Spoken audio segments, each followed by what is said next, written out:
अब बात आतंकी साजिश की है। एनआईए के हाथ एक बड़ी सफलता लगी है। एनआईए ने दिल्ली के बाटला हाउस से एक ऐसे बीटेक के छात्र को गिरफ्तार किया जो आतंकी संगठन आईएसआईएस के संपर्क में था। आरोप है ये छात्र आईएसआईएस के लिए फंड जुटाने का काम करता था।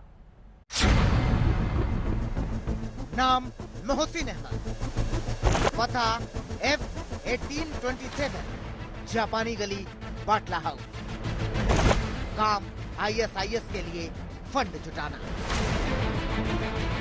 हैरान मत होइए, न इस लड़के की शक्ल पर जाइए। वैसे तो ये बीटेक का छात्र है, मगर आरोप है कि दिल्ली में बैठकर ये आईएसआईएस जैसे खूंखार आतंकी के लिए फंड जुटाता था। एनआईए की टीम ने इसे गिरफ्तार किया।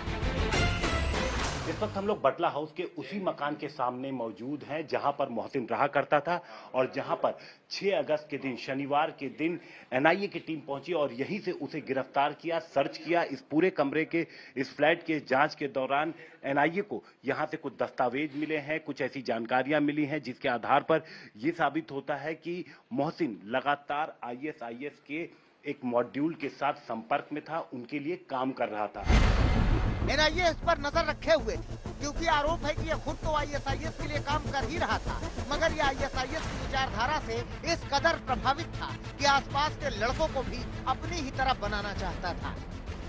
क्रिप्टो करेंसी के जरिए मोहसिन पैसे भी भेजा करता था, हवाला के जरिए भी भेजा करता था। तो अब इसके पास फंड कहां से पहुंचता था जो ये आगे भेजता था, ये बहुत बड़ा सवाल है। क्योंकि बीटेक का स्टूडेंट था, बिहार का रहने वाला था, तो आखिर इसके पास ये पैसे कहां से आते थे, इस चीज की इन्वेस्टिगेशन की जा रही है। दूसरी चीज, कई वर्चुअल नंबर, कई ऐसे प्लेटफॉर्म से ये जुड़ा हुआ था ताकि ट्रैक न किया जा सके, क्योंकि बीटेक का स्टूडेंट है। तो ये सारी चीजें अब आगे की जांच में है। सवाल यह है कि मोहसिन के पास पैसा कहां से आता था, मोहसिन किन किन देशों में पैसा भेजता था, मोहसिन का हैंडलर कौन है, क्या स्वतंत्रता दिवस के पहले कोई बड़ी साजिश को अंजाम देना था।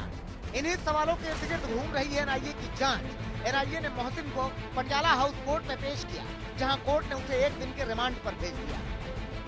एनआईए ने कोर्ट में कहा कि उन्हें मोहसिन अहमद को लेकर के देश के अलग अलग हिस्सों में जाना है ताकि साजिश की सारी परतें खुल सके। वो कौन लोग थे जो मोहसिन की मदद कर रहे थे, मोहसिन किसे पैसा आगे भेज रहा था, ये सारी सच्चाई जानने के लिए 7 दिनों की जरूरत है। लेकिन कोर्ट ने सिर्फ 1 दिन की रिमांड दी। दरअसल आज ड्यूटी एमएम बैठी थी। अब एनआईए दोबारा मोहसिन को सोमवार को कोर्ट में पेश करेगी और एक बार फिर से अपनी दलीलें रखेगी।